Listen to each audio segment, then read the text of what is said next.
Alors maintenant on va passer à la démo, donc on va passer un peu à la pratique. Donc au cours de cette démo on va utiliser Azure DevOps. On va créer un projet Azure DevOps qui s'appelle Uni5. Ensuite on va créer un repo qui s'appelle Unirepo pour mettre le code. Ensuite on va créer un projet d'API.NET Core. Bon c'est un choix personnel, vous pouvez faire projet HTML, React, JS, peu importe, hein, ce que vous voulez. Hein. Du moment ça reste du code. Et on va le pousser sur le repo Uni5. Ensuite, on va mettre en place un système de branche Gitflow, comme on a vu tout à l'heure, dans dans la partie Gitflow, et on va mettre en place un système de pull request. Allez, c'est parti. Donc, vous pouvez créer gratuitement un compte Azure DevOps. Donc là, j'en ai fait un. Donc sur Azure DevOps, vous avez ce qu'on appelle les organisations. Là, j'en ai 4. Et dans chaque organisation, vous pouvez créer plusieurs projets. Voilà, donc ici on va créer notre projet dans Emmet VSTS, on va créer notre projet Uni5. Cliquez ici hein, dans New Project. Uni5 Project. Donc vous mettez une description, hein. On va mettre démo par exemple. Ici vous pouvez mettre un repository, un projet public ou privé. Donc là comme on est démo, on va faire private, on se rapprocher des conditions réelles. Ici, j'ai dit je vais utiliser le source control Git, et je dis que je travaille en méthode agile. Comme ça, il va adapter tout le board qu'il faut qui fonctionne avec l'agilité, on va dire. Voilà. Je clique sur Create, ça va prendre quelques secondes.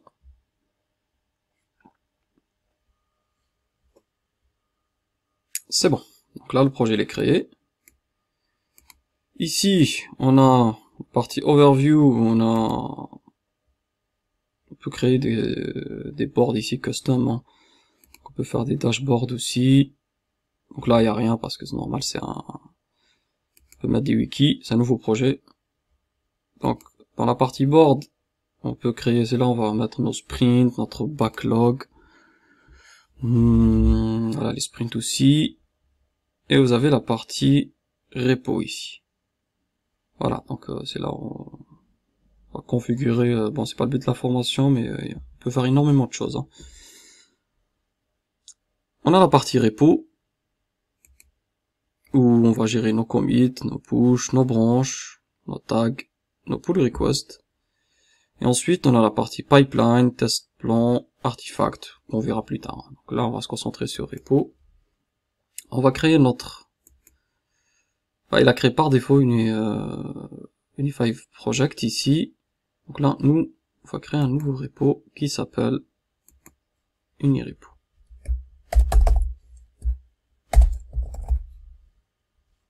Voilà. Qu'est-ce qu'on rajoute un readme? Oui, on va le laisser. Donc là, c'est du Git toujours. Là, est-ce qu'il rajoute le fichier .gitignore pour on lui dit non. Hein. Ça c'est pour éviter de pousser des fichiers perso.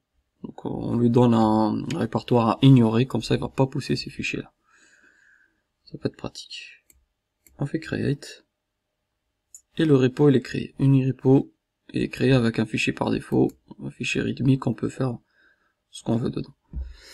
Donc ici on voit qu'on a par défaut il crée une branche qui s'appelle main. Voilà, donc nous, si vous vous rappelez, je vais mettre sur je vais revenir sur les diagrammes, enfin sur le PowerPoint. Voilà, donc ici on aura besoin de branche master, branche develop, après les branches feature, et il y aura une branche release. Voilà, donc je vais commencer par créer la branche master.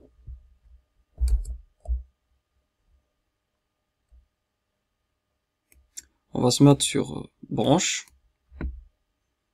ici. Donc je vais créer la branche master. je fais une new branch. Je vais l'appeler secured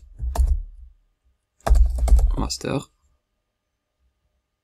based on main, donc il va couper la branche main. Bon, j'ai pas de work item ici, mais j'aurais pu mettre un work item.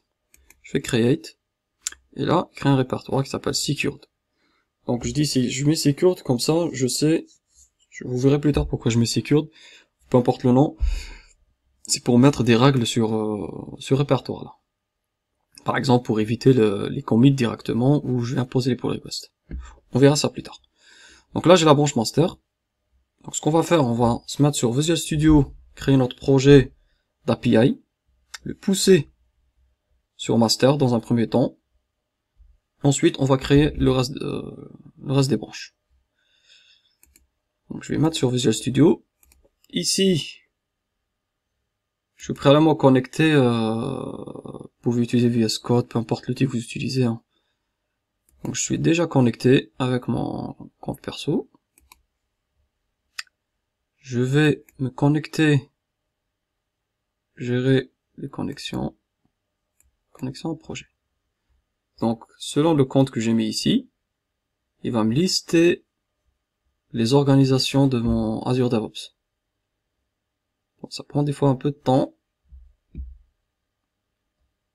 Voilà. Donc, moi, j'ai utilisé cet orga-là.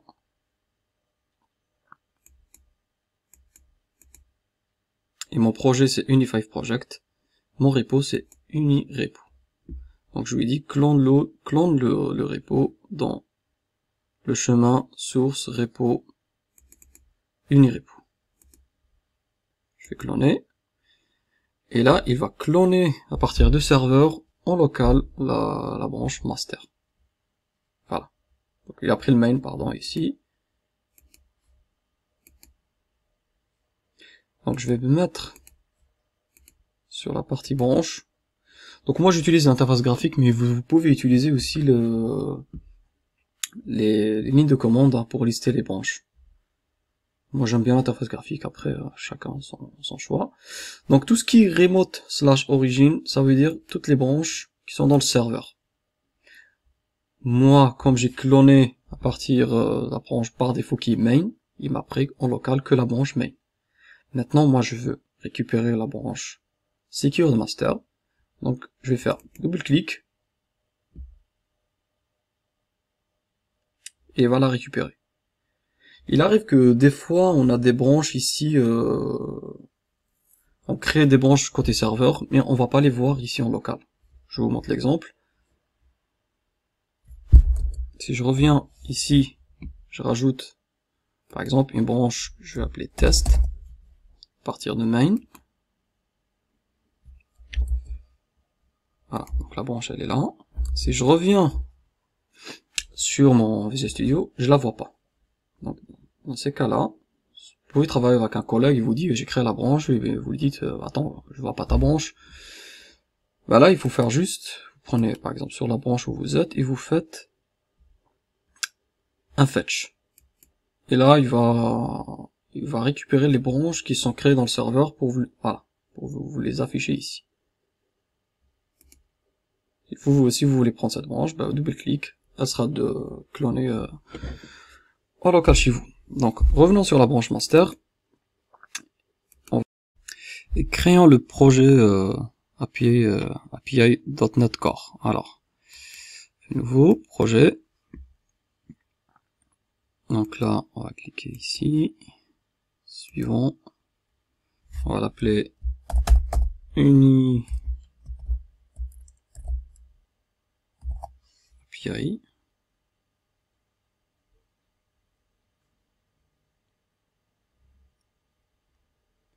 Là, on va préciser juste le repo. Alors, dans notre cas, je vais chercher juste le repo. C'est UniRepo, on va le mettre ici.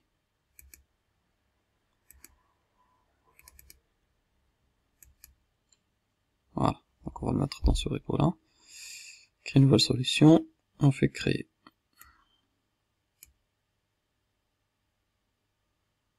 On va prendre une API simple. Donc là, on voit que tout le projet a été mis en pending ici. Donc là, il faut mettre le commentaire pour le commit. Il a détecté toutes les modifications apportées sur le repo Unirepo. On a le projet ici. On va le tester quand même avant, hein, question de voir si ça tourne.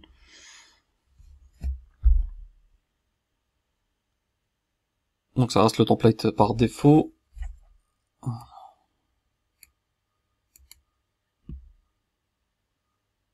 Voilà, donc l'API, elle tourne. On peut pousser le code. Donc, comme je vous ai dit tout à l'heure, important de revoir, même si là on n'a pas fait grand chose, mais de voir tout le contenu.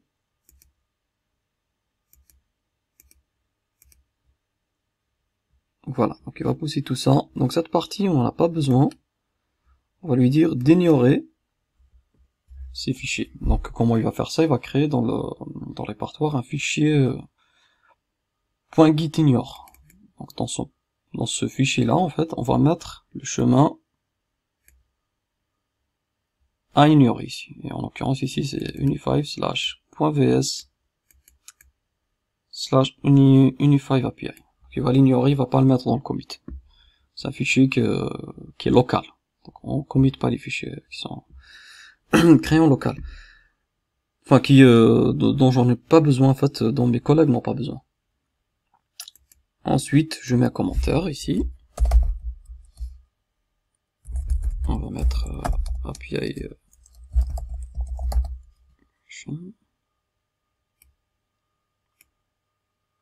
Alors, il a poussé le fichier avant, il a mis le gitignore. Je vais mettre le même commentaire, c'est pas grave. Voilà. Donc là, j'ai fait un commit. C'est pas encore synchronisé avec le serveur. Donc si on se met ici sur synchroniser, on voit que c'est pas encore poussé vers le serveur. Et c'est là quand j'ai cliqué sur pousser ou push, ça sera en anglais, il va pousser. Si je fais synchroniser, il va pousser ce code-là dans le serveur, il va récupérer aussi la dernière version. Donc moi je vais faire pousser.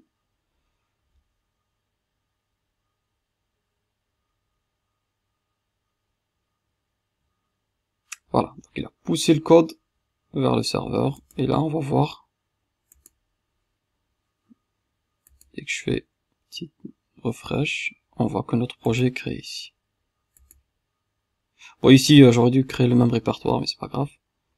Le bin j'aurais pas dû le pousser aussi, mais voilà. Parce que le bin ça sert à rien de le pousser. C'est là où on génère le build, mais c'est pas grave.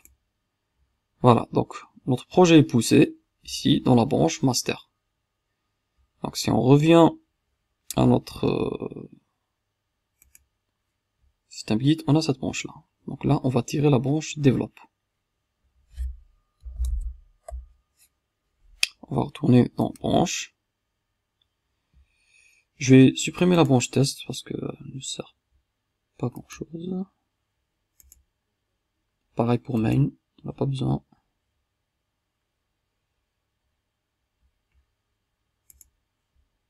Voilà. Donc là, on va créer la branche main. Qui reste une branche secured aussi, on va la mettre ici. On va cliquer sur new branche. Elle va se baser à partir du master, donc c'est comme une copie en fait. Alors, on va écrire secured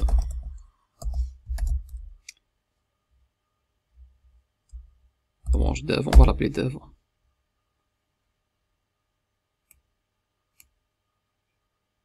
Et voilà, donc là on a notre branche développement.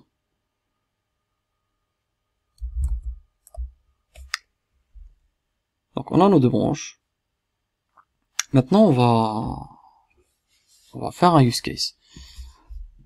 Supposons qu'on a une feature 1 à développer et à pousser après sur développement. Mais avant ça, on veut sécuriser dev et master. on veut pas que n'importe qui pousse son code sur ces branches là. On va faire comment on va faire ici.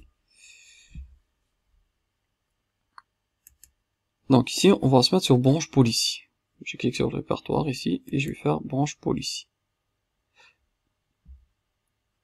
Et c'est là, je vais dire, tout ce qui est, soit je sécurise par branche, chaque branche, je lui fais sa policy, et d'où l'intérêt de créer un répertoire, c'est que ça permet de généraliser. Tout ce qui est en dessous de ce répertoire-là, je peux généraliser des règles, ou des policies. Donc là, je vais dire que j'ai besoin au moins une personne, un reviewer, une personne qui check le code. Allow requester to approve un change, oui, donc je peux approuver mes propres changements, même si je suis l'approuveur. Même si c'est pas vraiment une bonne pratique, c'est bien de mettre au minimum deux personnes, mais voilà. Voilà, et on a d'autres options aussi. Donc là, est-ce qu'on va mettre obligation de mettre un work item ou pas? Si je mets on, ça va être required et ça va bloquer la pull request s'il n'y a pas un work item associé. Là, on va mettre les commentaires en obligatoire. Et ici, on va limiter les merge type. Oui, parce qu'il y a plusieurs types de merge. On va pas aborder ça dans cette formation, mais voilà. Et personnellement, j'ai jamais utilisé cette option-là. Voilà, donc le reste on verra après. Donc en faisant ça, personne ne peut pousser du code sans faire du pull request. On va tenter on va essayer de faire l'expérience. Donc là je reviens sur Visual Studio. On va essayer de modifier le code, par exemple, on va prendre n'importe quel fichier, on va prendre ce contrôleur. Ici on va rajouter un commentaire. On va mettre test. Je sauvegarde. Je mets ici add comment. Je valide. Donc là, bien sûr, je peux faire un commit parce que ça reste en local. Et dès que je fais pousser ici, je devrais avoir une erreur. Voilà. Échec de l'opération. Parce qu'en fait, on a sécurisé la branche. Erreur sur l'opération push, sur l'opération distant. Rejected. Voilà. Donc là, personne ne peut pousser du code sur la branche. Je vais revenir ici. Donc, dev et master sont sécurisés. Alors, donc maintenant, on revient sur le schéma. On va commencer par le premier, on va commencer par le premier use case, où on va créer une branche feature. Donc supposons qu'on a feature 1 à développer. On va tirer une branche à partir de develop. On va rajouter notre code. Une fois qu'on aura fini, on va repousser le code vers develop. Ensuite, on crée une branche release. C'est bon. On va merger sur master. C'est parti. Donc là, le développeur, il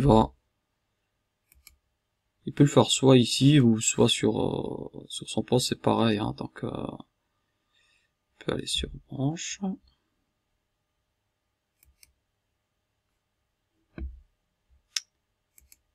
Il va faire new branch. Par contre là, il va pas faire secured, mais il va faire feature feature 1 à partir de dev. Et de cette façon, les features, elles sont dans un autre répertoire, et ce répertoire, en fait, ces branches-là, elles sont pas soumises à des policies. Donc on peut pousser du code tranquillement, on peut faire ce qu'on veut ici. Je retourne sur mon Visual Studio, et ici, je vais récupérer ma branche. Donc, je vais brancher ici. Donc là, dans Remote, sur le serveur, je vois pas encore ma branche. Comme je vous ai dit tout à l'heure, quand une nouvelle branche est créée au nouveau serveur, il faut faire toujours un fetch pour récupérer. Et là, il me rajoute en dessous de secured dev et feature 1. Donc, je clique sur feature 1. là je suis sur la branche feature 1, je vais modifier mon code, ici, peu importe, donc je vais mettre un commentaire, ici ou ici, je vais rajouter, allez, Uni5, ça n'a pas de sens, mais c'est pas grave. Voilà. Comme je vous dis tout à l'heure, il faut toujours compiler, tester son code en local. Je vais voir si ça marche.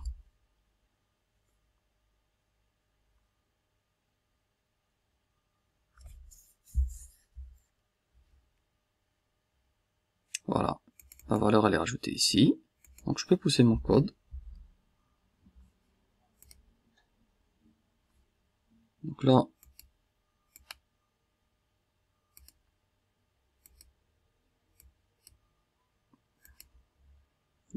j'ai modifié ce fichier là, je le contrôle ici.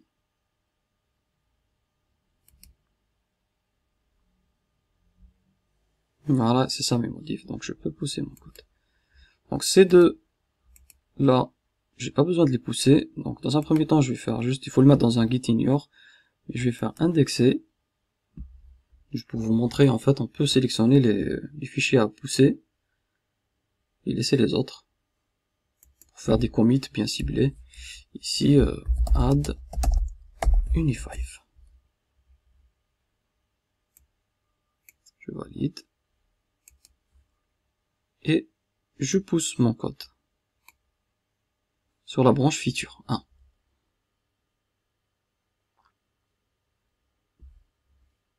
Voilà. Maintenant, il faut pousser ce code-là vers la branche dev en faisant une pull request. Maintenant, on va créer la pull request pour envoyer le code vers la branche dev. Donc pour faire ça, on va aller sur pull request ici. On va faire new pull request. Donc là, notre code, on l'a mis dans la branche feature 1 vers, on lui dit vers dev. Et là, automatiquement, il a détecté le dernier commentaire, add Uni5, on peut le modifier. On met le reviewer ici, on peut le préconfigurer aussi ici. On peut mettre aussi le work item associé. Et là, on peut mettre un tag 1.0 par exemple.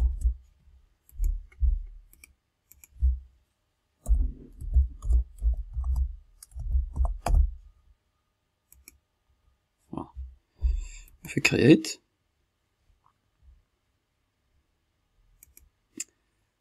Donc là, il va vérifier les conflits. On voit que le fichier est modifié, voilà, ici. Donc supposons que je suis le tech lead, je vérifie, je peux mettre ici un commentaire. Par exemple, pourquoi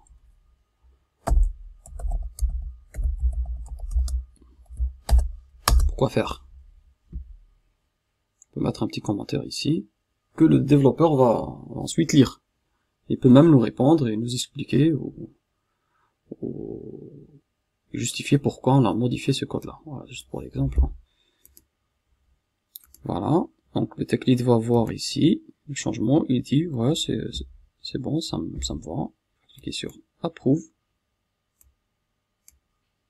Le save comment quand même. Bon, je vais mettre console pour le commentaire. Ici, je vais approuver, bon c'est déjà fait. Et là, dès que je clique sur complete, il va merger automatiquement vers la branche cible, qui est dev. Voilà. Completed. Si on va aller pull request, donc là, on va voir les pull requests qui ont été approuvés. Ici, abandonner, en cas où on abandonne les pull requests. Ici, on va voir les pull requests actives qui n'ont pas été validées. Et là, je vais voir mes propres pull requests que j'ai créés, qui sont pas validés. Donc là, il n'y en a pas. Si je me mets sur la branche dev,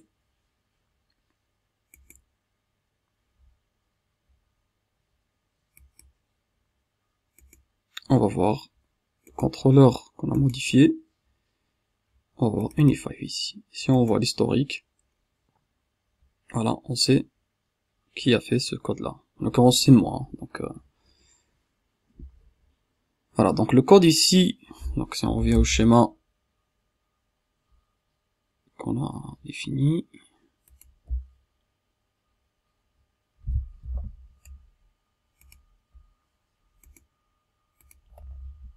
donc ici, on a fait ce scénario-là. Donc, on a créé la master. On a tiré develop ici. Ensuite, on a créé notre feature. On a rajouté notre code. Et on a fait une pull request vers dev. Maintenant, on va créer une branche release pour les testeurs.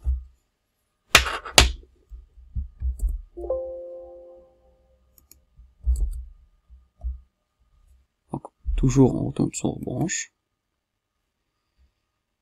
Dans Secured, on va rajouter une branche à partir de dev. On va l'appeler release, ou on peut la séparer avec un autre répertoire. C'est libre à vous, hein. Donc moi je le mets ici.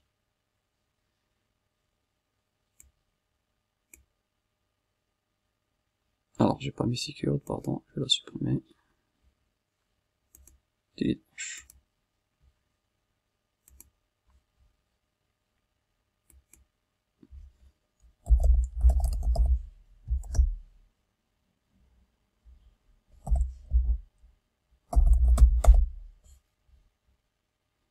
Après, libre à vous, vous pouvez mettre même la version de la branche. Donc dans cet exemple, je suis resté, voilà, j'ai fait quelque chose de simple. Je l'ai appelé release tout court.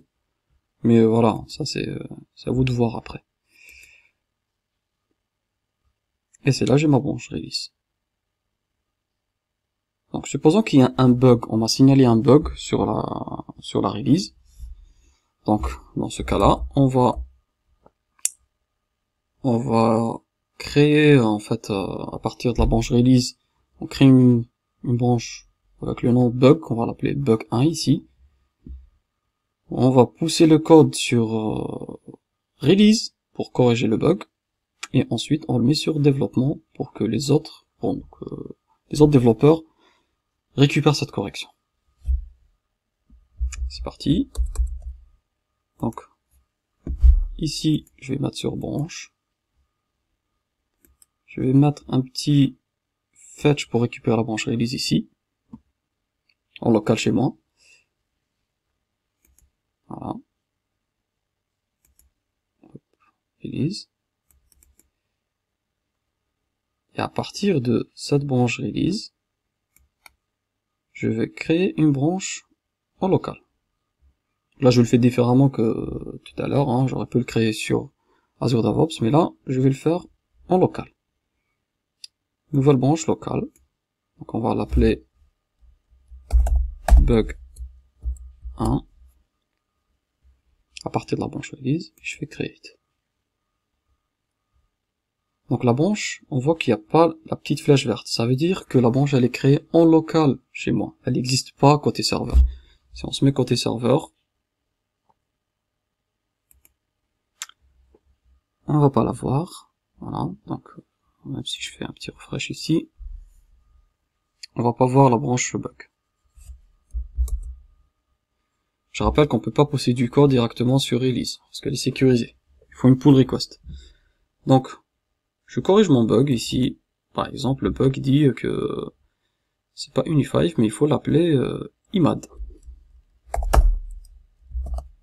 Voilà, je sauvegarde. Ici, je publie ma branche, effectuer les pushes d'une branche.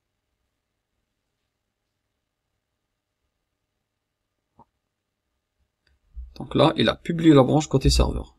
Donc on peut, si on fait un petit refresh ici, voilà, bug 1.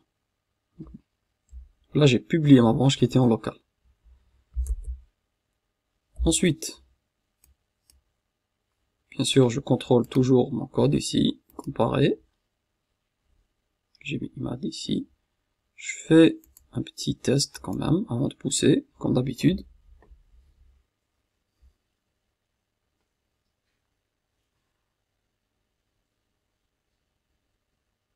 là, ça compile. Attends, ça s'exécute. Et il est là. Voilà. C'est bon, je peux pousser mon code. Je mets ici, j'indexe comme tout à l'heure. Je peux prendre que cette modif là. Je fais add replace.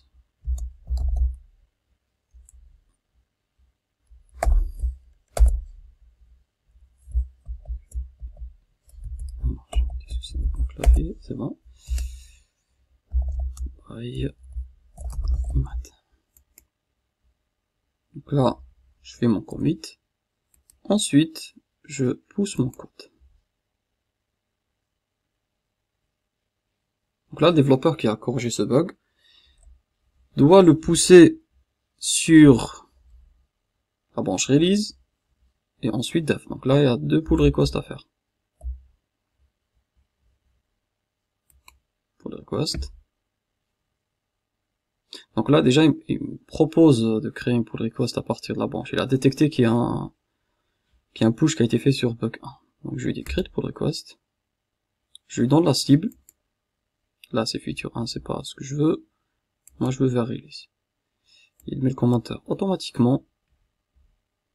Et je fais create. Puis on va voir s'il n'y a pas de conflit.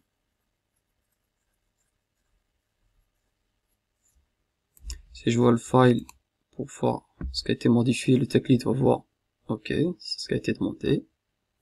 Overview, c'est bon. On peut faire toujours, quand on crée une pull request, on peut faire set autocomplete. De cette façon, dès que la pull request sera approuvée par le tech lead, elle sera mergée automatiquement.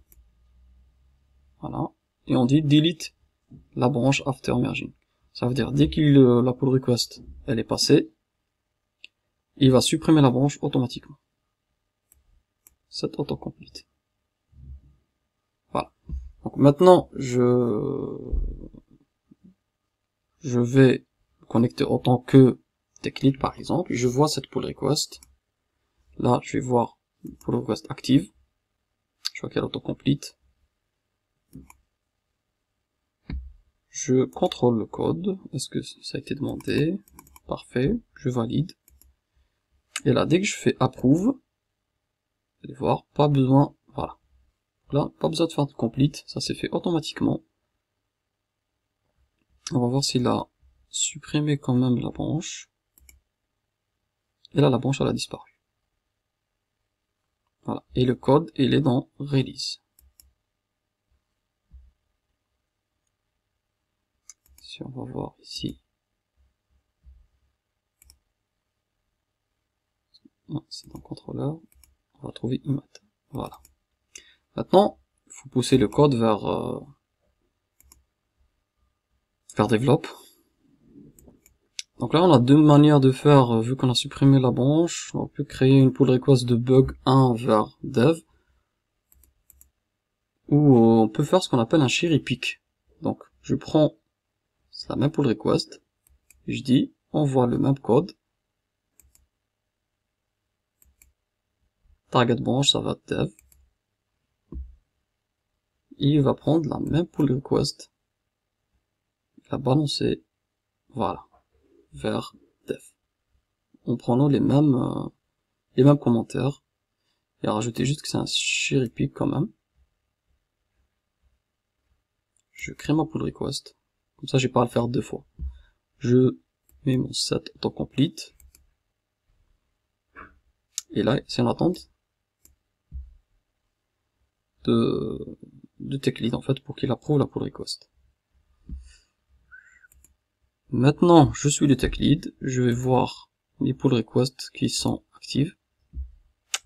Je rentre dedans, je vois que c'est vers de bug vers dev. Je contrôle le code, c'est bon, j'approuve.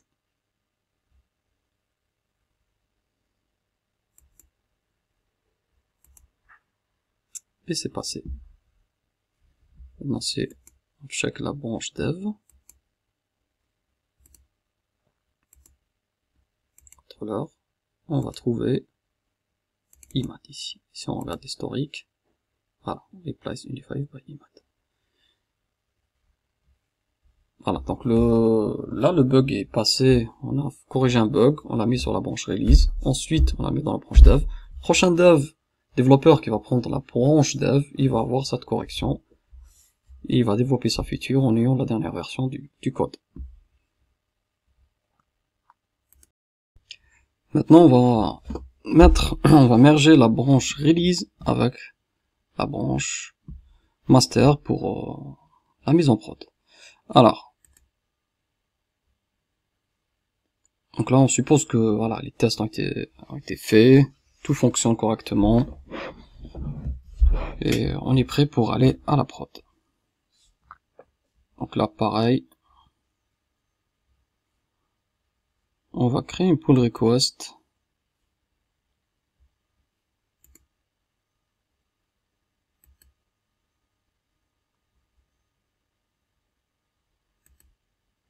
Partie de release, vers master. Là, on va dire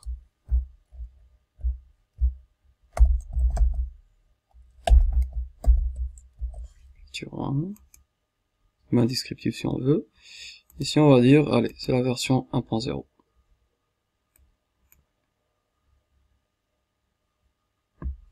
On fait autocomplete.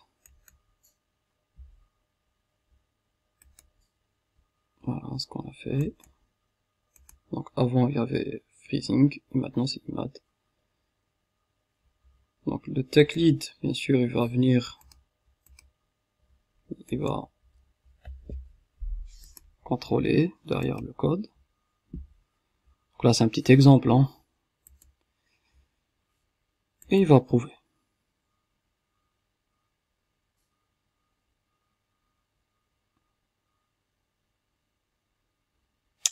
Voilà, donc le code ici, il est sur master, on va voir master, on va voir l'historique. Et voilà, feature 1, elle est sur master. Voilà, donc on sait qui a fait ça, qui a commit le code, on a toutes les informations derrière.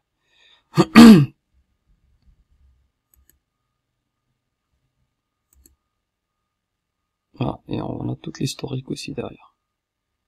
Il reste que à déployer cette branche, faire une release et la déployer. Donc on verra ça plus tard. Maintenant, supposons qu'on a un bug en production. Donc finalement, on va se dire, si on revient dans le code,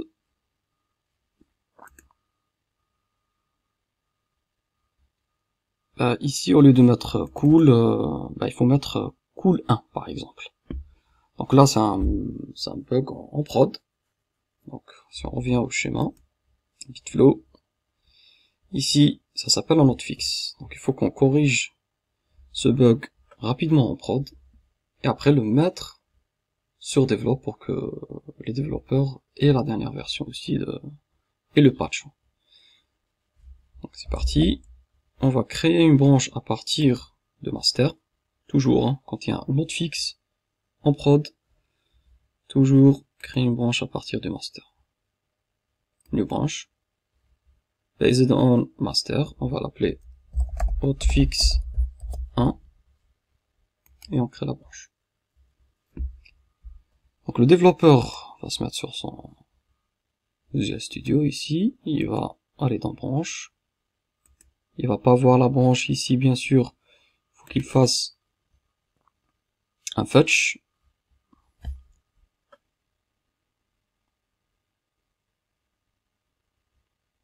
Et là, on va hotfix 1. On peut même créer un répertoire hotfix 1 pour mieux organiser les branches, mais voilà, ça c'est à vous de voir. Donc ici, au lieu de cool, on va mettre cool 1. Sauvegarde. Petit test pour voir si ça marche.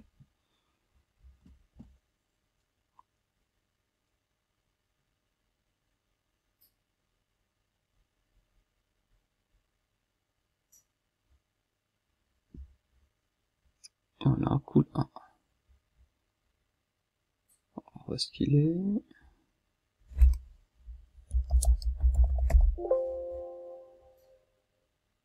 Ah, il est pas affiché ici. C'est pas grave.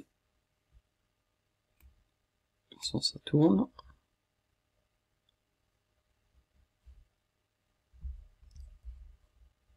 On va juste prendre.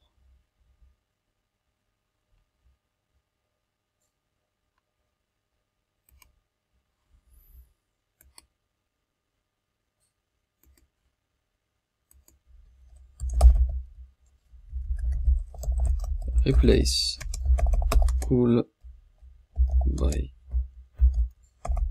cool 1. Valider. Et maintenant, on va pousser notre code sur hotfix 1.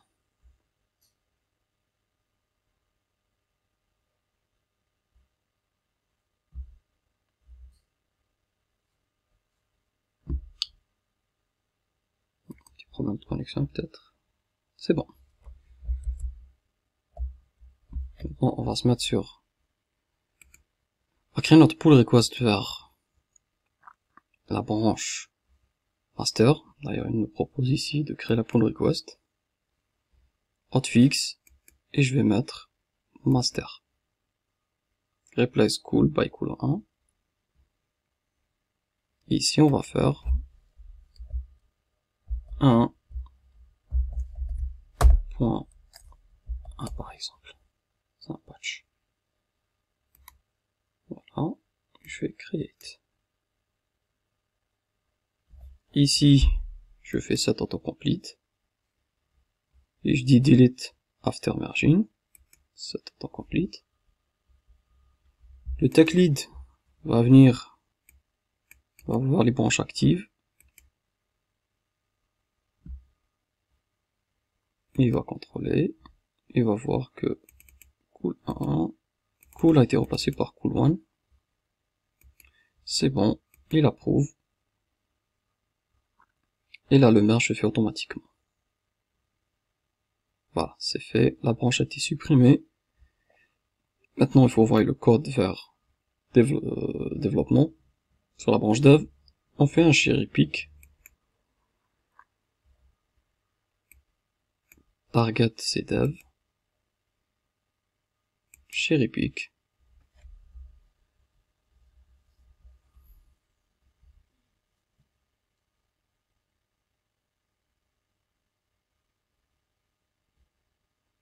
Là, ça prend un peu de temps. Alors, il me dit que j'ai pas le droit. 503. Alors, pourquoi il dit ça? Une erreur. Voilà, ça c'est... Des fois, voilà, il y a des problèmes de réseau. Je sais pas pourquoi il m'a mis le 503, mais là, ça passe. Donc, j'ai la même pull request. Faire dev. Et je fais create. Je fais set autocomplete. Et je delete la branche. Parce que, en fait, le cherry pick crée une branche temporaire. Donc là, je lui demande de delete. Une fois que la pull request est validée, le tech lead va voir qu'il y a une pull request active. Il va contrôler. Il va se dire, c'est vers dev, ok. Qu'est-ce qui a changé? Ok. Cool, cool one, d'accord. Il va approuver.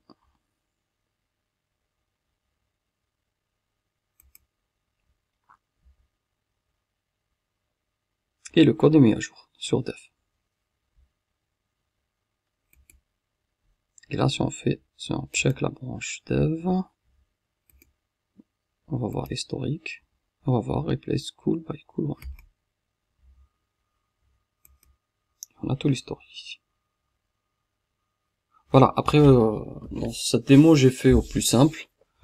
Donc, si vous organisez vos branches comme cet exemple, déjà, vous allez éviter beaucoup de problèmes. Ça va simplifier beaucoup de choses. Et ça va améliorer la coordination entre développeurs et vous allez vous retrouver en termes d'organisation. Après, bien sûr, toujours, il faut adapter selon le contexte. Mais l'exemple que je vous ai montré répond à la majorité des cas, on va dire. Et après, il faut toujours adapter, bien sûr.